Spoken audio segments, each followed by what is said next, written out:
future. My name is Zach Gardner. I'm the chief architect at Keyhole Software. And a few months ago, I went on a little bit of a journey, a quest, a sojourn, I think is the right word for it. Generative AI. Been hearing about it nonstop. And I wanted to make sure that there was something more to it than just the hype. I wanted to go out and I wanted to talk to people, real people, not chatbots, but real people that had insights into it, that had been thinking about it for longer than I had, and were able to give me insights that I just wasn't able to find easily on a Google search or on a Reddit discussion board or on Hacker News. I wanted to talk to real live people. So today with me, after I've scoured the internet, I've gone to its farthest reaches of some dark places, but there were some bright shining stars. Today, I'm joined by Roger Kibbe. He's a senior developer evangelist at Samsung. Roger, what's happening, dude? How's it going? Hey, Zach. Well, thanks for having me on the show. And yes, I am a real person. I'm not a bot. I'm not an avatar. Good question to ask these days, right? With those I things getting know. so realistic looking. But yeah, so pleasure to join you and looking forward to talking. A little brief introduction to myself. I'm a father of two teenage daughters. I live in the San Francisco Bay Area. Grew up here, went to Cal, went to Berkeley, so go Bears, to get my degree. And I've worked in technology my entire career. Worked in consulting originally, great experience working with a lot of different companies. And I worked in retail for a long time. I was an enterprise architect for Gap Inc. and spent a lot of time on omnichannel and trying to figure out how the heck with all these customer different touch points, how do we make a unified experience across all of those? And particularly, we're trying to work really hard in like, what do we do to bring digital into the stores to enhance the experience that's still a physical experience there. And then, you know what? I got an Alexa and I was like, okay, this is amazing. This is what I've always wanted to do is have a computer understand me instead of forcing me to understand the computer and how to communicate with it. And I got so excited, I left and I say my cushy corporate job and founded a startup around voice, and we called ourselves the WordPress of voice and trying to make it for small businesses. Maybe it was a little early. Also, running a startup is a hard thing, and it didn't quite work out, but I learned a ton and did some consulting work along the way. Met some people, met Adam Chire, who's the founder of created Siri, and then founded this company called Viv Labs. And I joined Viv Labs, which it was in the process of being acquired by Samsung, and really it's conversational AI. It was their attempt to reboot their voice assistant Bixby with this startup that they'd bought. And I've been at Samsung ever. So that was about, oh God, almost 5 years ago, 4.5 years ago there. Originally really focusing on we have this incredible tool. What are we going to do to bring it in front of all the Samsung users? And that's evolved. And now we're really deep into generative AI and thinking about, from a lot of, we sell something like 600 million devices a year. They all have, 100-page PDF manuals there. That's not a great way to learn how to use the device. Or if something goes wrong, you see that red light on your washer. What the heck is happening? Why isn't there? Well, the easy answer is a chatbot to answer those things, but use things like generative AI where you can teach the customer how to use something. You can ask a question or you can give a little tutorial on how to do something personalized to that customer, what products they have, how experienced they have.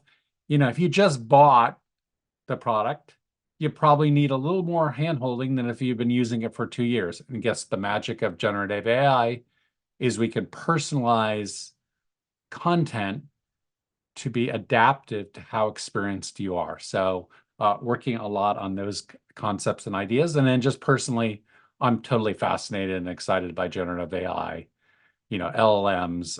I've spent a lot of time with the art generators, love to play with them. That's a lot of fun. And I just see it as, I always say the reality's here, the hype's here, but the promise is up here. And so, yeah, we got to work through the hype is a little bit overblown right now, but because the promise is so great, it's really an exciting place to be. Agreed. Agreed. And before we dive in, I always have to do my little disclaimer. Keep the suits happy. They're not programmers. They're not like you and me. But all the views and opinions expressed in this program, the views and opinions of our participants, and do not reflect their employers or their trade organizations. It's just two guys, just two architects. Just kind of chatting, and we just happen to hit the record button. It's okay. It happens. So you said a lot of good things. I don't have teenage daughters yet. They are 9 and 6, but it feels like 19 and 16 at certain times. So I think That's some fathers of adventures girls get to coming. they get to experience the teenagers twice. Kind of when they're looking forward to it, and then when they actually are teenagers. Yes. And it's interesting you mentioned Siri. I was actually trying to think back to. I mean, everyone remembers their first program. Everyone remembers the first time they touched a computer and realized that they could do something amazing with it. And I was trying to think back on the first time I really remember using generative AI. And it just occurred to me now that Siri is it. I mean, I've had a iPhone for a long time. This one I actually probably need to replace. A little too old, but that's one of the first instances I could actually think of where I was using a audio to audio generative AI system. I mean, it took my voice, it transcribed it, it got insights from what I was trying to say, and then it gave me recommendations. And it didn't give me recommendations in a cryptic format; it gave me recommendations in that lovely Siri voice. So it's really interesting. I think images for me, I agree. I really love Dolly. I really love Stable Diffusion, Mid Journey. But in terms of kind of what trends you see taking place in 2024, like where do you see generative AI maybe sort of taking off? What are some ways that you see us being able to use it? Is my washing machine going to yell at me when I overload it? I mean, which by the way, if anyone does that, patent, you heard it here first. There Click. you go. There you go. An appliance with attitude. I love Oh, it. I like it. Uh, yeah. So, in general, I think 2023 was the year of experimentation. And I hope 24 is the year of deployment because I have talked to so many people who they tried something and they tried this proof of concept and they got something out and internally they used it and things like that. But then they ran into all the challenges, right? I always say Gen AI is like the easiest thing to create the demo, in a day or over a weekend, but to really get the application out and running and not have challenges and issues is still really challenging. And I think we're there in 2024 for seeing a lot more deployments instead of experiments and making it a little more real. Um, I am a big fan, so I'm a big fan of what's happening in open source with generative AI, right? And I think that 2020 we're just going to see more and more. I know Llama 3 is coming out. I'm amazed by the themes like what Mistral's been doing. Something like Yi and QN are doing. I think there's gonna be an open source model that is better, beats in the benchmarks, and we can debate whether the benchmarks are good or not, which is a good question, but probably beats GPT-4. And so I think open source is going to keep on going and being a really powerful force in the industry. I'm also that, they're called SLMs, small language model. Really, way I think of is edge LLMs. And this was a prediction I made about 2024 about a month or two ago and things. And it's already starting to come true because the newest Samsung and Google phones have an embedded LLM. And I'll tell you the driving factor there absolutely is cost. It's just expensive to run an LLM. And if you can have a small LLM on the edge on your device that handles, I'll say, some of the easier tasks and delegate things that are harder, maybe to a cloud LLM, there's a big win cost-wise, and it's going to get marketed as privacy enhancing and that, and which it is, but the driver is definitely cost, and I think we'll be able getting it nearer will also mean we'll start seeing some apps on those phones that start taking advantage of generative AI or a conversational interface. And I think that'll be exciting as, there's some amazing app developers out there how are they going to look at this new technology and go, okay, what are the cool things I can do? Right? I'm a game developer. Maybe I could actually on the fly have my game modify, right? Depending upon, randomly do something, or I know you've been really good at this part. So now I'm going to make that part harder. And I think generative AI would be perfect for that, right? Not only creating some of the gameplay, but the changing graphics and things like that. So I love that idea. Um, I am a big, and I'm a big fan. So I've been developing for, my whole career, right? My hands are less on the keyboard now than they used to be.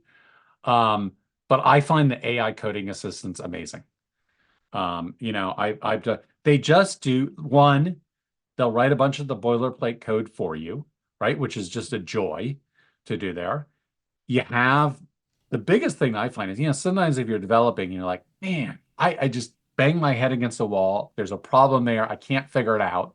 Right. And it's always something silly, right? The typo and pen lines up that your brain can't see, your eyes can't see. Pop it into an LLM and ask it, and oftentimes it helps there. So I see it as really like, I mentioned I have two teenage. My older daughter is going to major in computer science, and I was like, Awesome. "That's great. You need to understand how AI can be your helper." And I've said it's like this incredibly intelligent helper on your shoulder who can help you and assist you and things like that. But sometimes it's a little sleepy, or sometimes it gets a little drunk, and so it says some crazy stuff, right? And hallucinates. So be wary of it. But I really love the idea of enhancing developer productivity using AI. I just think that that's going to lead to just in so many AI or not, right? Any place where developers are writing code, if they can do it faster, if they can use it to help find security, better QA, it's going to lead to this massive productivity increase. Agreed. And I so many things I want to talk about. It's funny. I'd written Sure. down large language models on the edge right before you said it, so I'm glad you covered that one. There have been some things that have come out since the last time that you and I spoke. Probably the two biggest ones, I think it was last week, was Sora, which I think is how you say it, the OpenAI tool to be able to generate text to video. And I was talking with some folks, and they actually said that it does integrate with the Unity physics engine. So that way, like if you look at some of the other videos that have been generated by some of the other tools, they'll have things that, maybe someone tosses a ball up into the air and that thing is not falling with a parabolic arc at negative 9.8 meters per second squared. Like it's just that you can tell it's fake. Right. But like the physics on that thing, I saw one, it was like a ship moving in a coffee cup. Like the Yep. way it was moving, I didn't do a double take. I was like, is that real?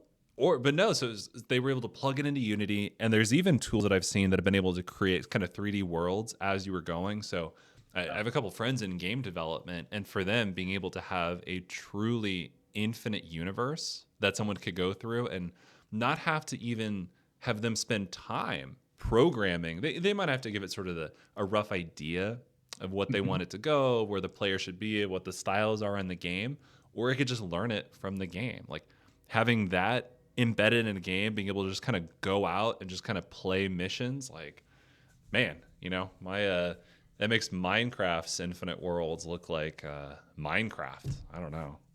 You know what's interesting about that, and that I didn't know it tied into Unity, that kind of understanding the physics, right, which makes things real, is this whole idea, I think they're calling it real world models or Hmm. that, where you have a model that understands the physics of the world or the Yes. geography of the world or the rules that we all that of the world, which is something that LLMs don't understand, right? Because they're predictive, right? It's just Hmm. it's it's it's it's a statistical thing of the most probable answer, which might not be right. And so we've Hmm. seen you can see all the hilarious kind of things that they kick out. They're especially bad. I mean, ask them geography questions, and they're typically really bad at it because they are just predictive there. What else if they understood the physical world? And I'll just use geography. It's such a simple example. Latitude and longitude, LMs do not understand well. But a model that helps them understand that would help them understand that. It helps them understand the physics for what we've seen in the in those incredible videos there. So it's these I don't know what the right term is, things that kind of augment Hmm. the amazing capabilities of an LLM with some rules or knowledge that they don't otherwise have, that's going to lead to some amazing breakthroughs in AI. Sora and AI and the video, I was already blown away by some of the video stuff I'd seen from some of the other companies, and then I saw that and I was like, I think we're going to see an ad. Okay, I'm a bold prediction. We're going to Prediction see an time. AI generated video ad that gets a major play this year. Mhm. Completely video, completely generated, AI generated. I don't know if you watched the Super Bowl, but I could have sworn that Temu ad that showed up Oh. like 15 times, I thought that was generated. I mean, Stop like that a song millionaire or though, whatever it is. yeah, Yeah. shop like a billion. By the way, this program is not sponsored by Temu. Just so we're on the level. The other thing that I've written down that has happened since we last spoke were Google. I think it might have been this week or last week. It all kind of blurs together. Released one of their new foundational models to, I think, compete with Llama, and it's Right. kind of like how Chrome and Chromium work. Like Chrome is the Google version of the open source Chromium project, and it feels like this is kind of the stake that they're trying to lay in the stand, saying this, Facebook slash Meta, this is our turf. We do the open source stuff, you do the ads.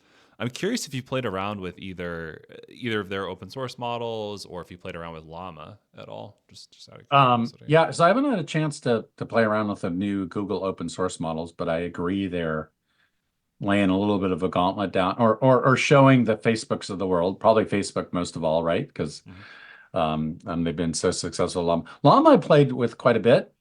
Um, and yeah, I mean, it's at this point it's been eclipsed, right? Llama 2 has been eclipsed by things like what Mistral's done, and like QN and Yi and some other players there. But amazing capabilities, and I think it used to be this kind of restricted, not fully open source, but I think they've changed that. I'm really excited for Llama 3. I actually think that may be the thing that the first open source model that is competitive, I'll say, with GPT-4 on some of those benchmarks and things there. I mean, I just think I don't it's as a technologist, and as a person, I have deep feelings about. I love some of the technology innovation that's come out of Facebook Meta, and yet I cringe at some of the things that they've done, right? And just morally, right, with their. But I kind of have a feeling that this is their Mark Zuckerberg's redemption thing, is to go and release all these really amazing open source tools into the community. And I love open source. It's open source usually wins. And if it doesn't win, it puts immense pressure upon the closed source competition in a really, really good way. And you can go, it's amazing to go in a Hugging Face, right? And there's thousands and thousands of fine-tuned things people have taken Llama or Mistral 7B or one of these models, and then they fine-tuned it and done it there. And there's a lot of energy and excitement and interest there. And I think that's just so good, because I think that kind of, the proverbial guy in the garage, maybe the proverbial guy in the garage fine-tuning his thing on some curated data set, to me is just as likely to make some breakthrough as a giant team working for a giant company, because when you're in your garage, you don't know what doesn't work or what you've been told doesn't work. And so that's how you make breakthroughs. And I think sometimes when you get a giant team, giant company, it's like, oh no, we know that won't work, right? And Mm-hmm. so innovation comes from the small players. Mm-hmm. Agreed. It's one of the things that you actually made me think about. It was a story. I swear it'll make sense. So in the 1980s, maybe 1990s, when you went to a liquor store, you would just see these bottles of wine. There were just so many to choose from. Of course, you could see the price. I mean, the price has always been fairly visible, but you weren't sure what was the difference between like a $15 bottle of wine and a 17, or a 70 or $150 bottle of wine. Like clearly you could tell based on the price, but like between those two, which one was quote unquote like the better wine? Well, you and I mean, we're humans, we have our own tastes, we have our own proclivities. But what they realized was that there was an opportunity there. So I think it was Wine Advocate, I think was maybe one of the first ones, to where they actually started grading wine. And they would have little signs that they would have the liquor stores put underneath saying this is a 85 point wine, this is a 90 point wine. And they found two things that were really interesting. One is that the consumer felt a bit more informed. They had all these options, but they were able to say, oh, well, an 85 point wine for $10 might actually be better than a 95 point wine for $100. It's like I could buy so many more of these and get like, roughly the same equivalent. But the second thing they found was interesting. They found that the wine producers actually took note of how their wines were being scored because it was scored by people. People had their own preferences, they had their own particular taste, they had things that they liked and things that they didn't like. So they actually started adjusting what they grew, how they mixed it to not necessarily be more oriented towards the consumer, but they were actually optimizing for how the the wine magazines were grading them. So I'm curious. You mentioned, benchmarks. This is sort of like the score that we always see for, yeah. Chat GPT 4 gets a 7,000, and then what like Bard gets in 7,003. It's like, what do those numbers actually mean? So I personally have found GPT 4 at least last summer. It felt like it got dumber, and then maybe it got a little bit smarter. And I'm wondering if maybe there's a risk here. Like, we as human beings, we like objective numbers. I can look at 7,000 and I say, I understand what that number is.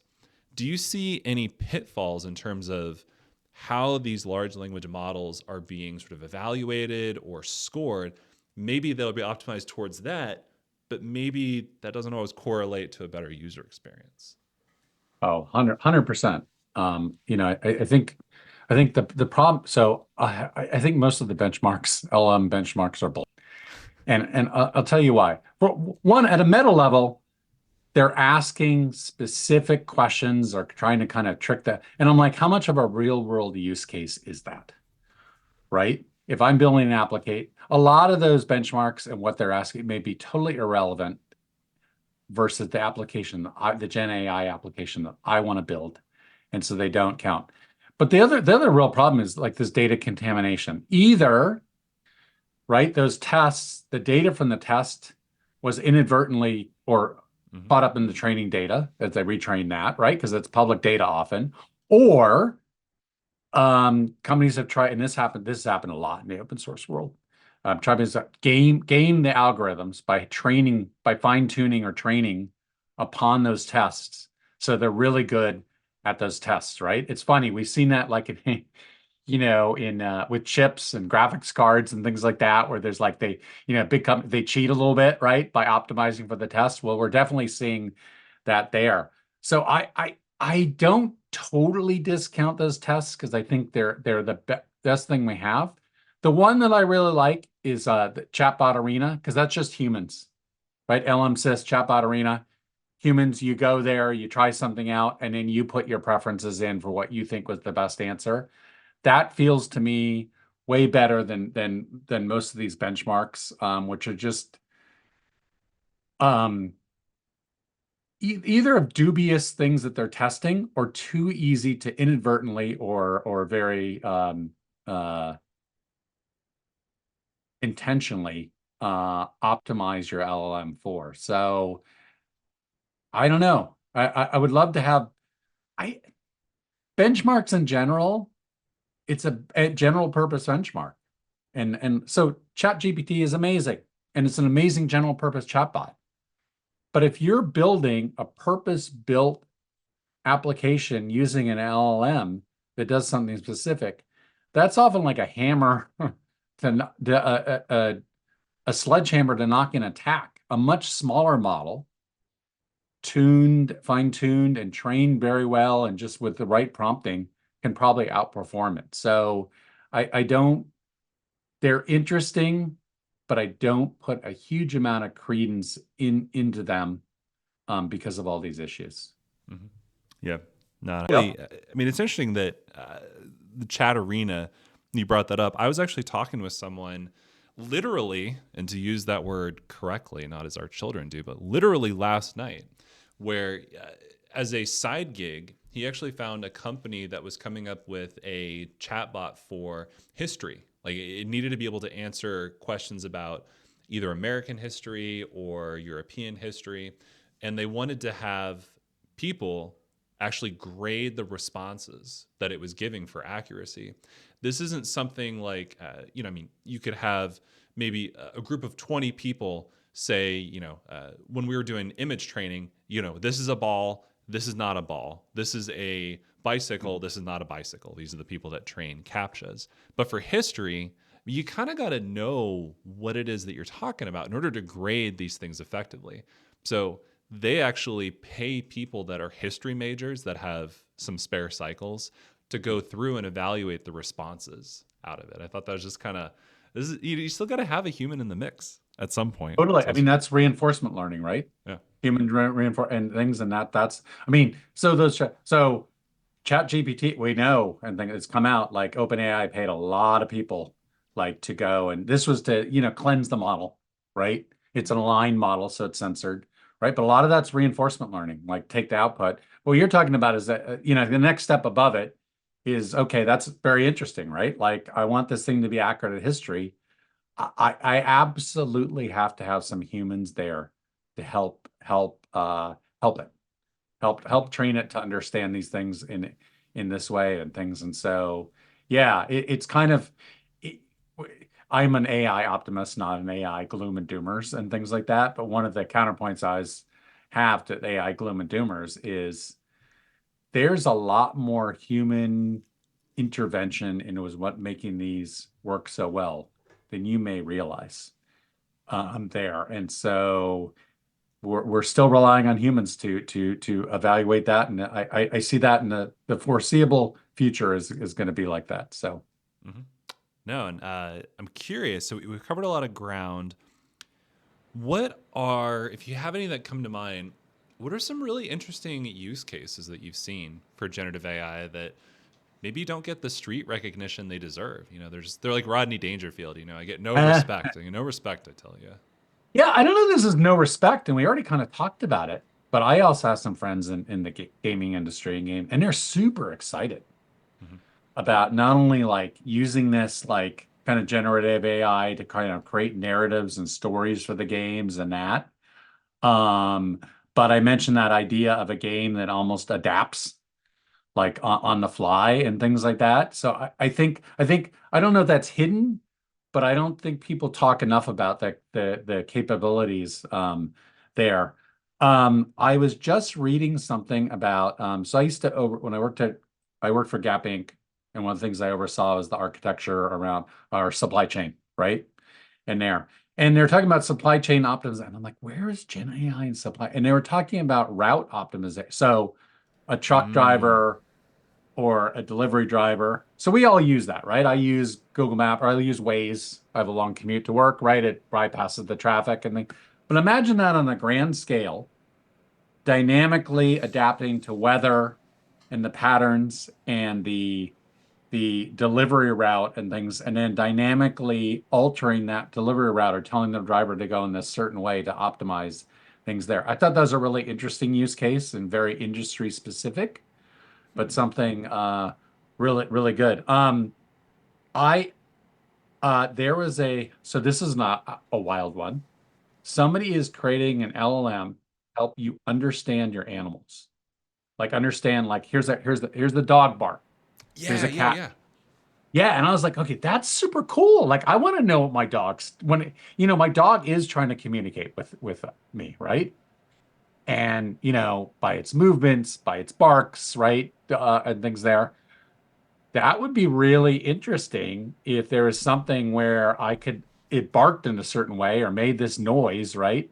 And I could understand it and things. And yeah, that's off the mainstream, Is there, I don't know if there's a huge amount of money behind that, but I'm intrigued by that possibility Mm-hmm. of better understanding your animals through generative AI. So, I do think you remember that old and it's talked a lot about in advertising, but I think remember do you remember the movie Minority Report way Yes, Tom back when Tom Cruise. Cruise Yeah. right and advertising it's really because it's hyper personalized but it gets it wrong, right? It sees him and it calls him the wrong name, but then everything's personalized for him. I'm like, man, this is actually open. For good or for bad, that's going to be a possibility, right?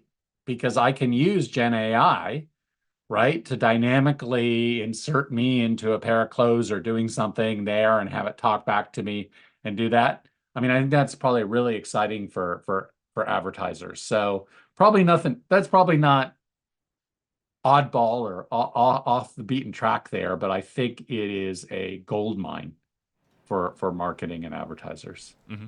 Yeah, no, I think there are completely digital influencers on Instagram right now to where the company that owns their likeness is the one that's getting paid, but there's no corporeal entity like you or I that is getting this. I hadn't heard about supply chain. I mean, it'd be interesting if LLMs actually solved the traveling salesperson problem. If find out P equals NP. Sorry to all the nerds out there. Right, Nerd right. alert. The pet use case. I mean, that one's really. I had seen that, but I hadn't given it much thought until you brought it up because we as humans we have certain biases. The way that we see the world is through the lens of sort of tribalism, through being a bipedal hominid. This is just who Sure. we Yep. are, and Yep. the ways that we typically communicate would be mostly sound, but also nonverbal. We facial expressions, and so there's going to be some interesting work from the Apple Vision Pro, like that kind of when people are viewing websites where they can do eye tracking and be able to Mhm. see where your eye is moving because that is also a form of communication. Yep. Apparently, TikTok can turn on your front camera while you're scrolling and look at micro movements. So it'll see if Oh, something catches your eye. So where I'm going with this is when it comes to pets, barking. I mean, it's auditory. It is something we can hear. Pets also use smells to be able to communicate things. So in order for someone in their garage, like you were saying, to appropriately train some large language model, you would have to have a machine that detects the audio. You would have to have something that detects the video in real time of how is the dog moving. Are they in a an aggressive stance where or if it's a cat, the hackles are up, but also it would have to do an olfactory sense as well for what smells yeah. it's emitting, because it's really the combination of all three of those. So maybe one day, maybe the next time we record this video cast, someone will have solved that problem. Oh, But this is just the yeah. architect in me. I'm trying to find Oh, all the yeah. little things that I got to consider. It's just I can't turn this off. I'm sorry. Even that, Zach, is I mean, there's just so much nonverbal human communication, right? And Hmm. human and animals, we're just talking and things like that, right? The right now, right? I'm gesturing or I'm doing something or my eyes Hmm. are moving in a way, right? And we're talking we're talking verbally, bro. And so that's kind of the next, that is not, that's like a little bit of the next frontier, right? Is kind of understanding emotion, right? Right. I funded back this Kickstarter thing called a Motabit. It's this crazy thing you wear in your skin, and it Hmm. tries to detect, and it's pretty interesting, right?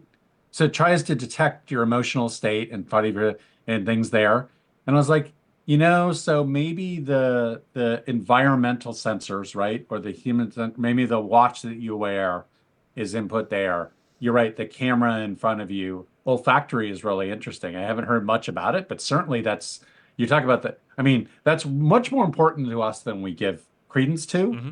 And obviously, for things like animals, it's like the most important thing for a dog, Yeah. right? They basically live life through their nose. So, yeah, cool stuff. You, I know. you get the inner geek in me excited when we talk about things like that. So, Yeah. So we've covered a lot of grounds. We started with laundry machines. We ended with cats making a lot of smells. Um, it's been real, Roger. Thank you very much for your time. I greatly appreciate it. It was really fun having you. It's always good to nerd out with someone else.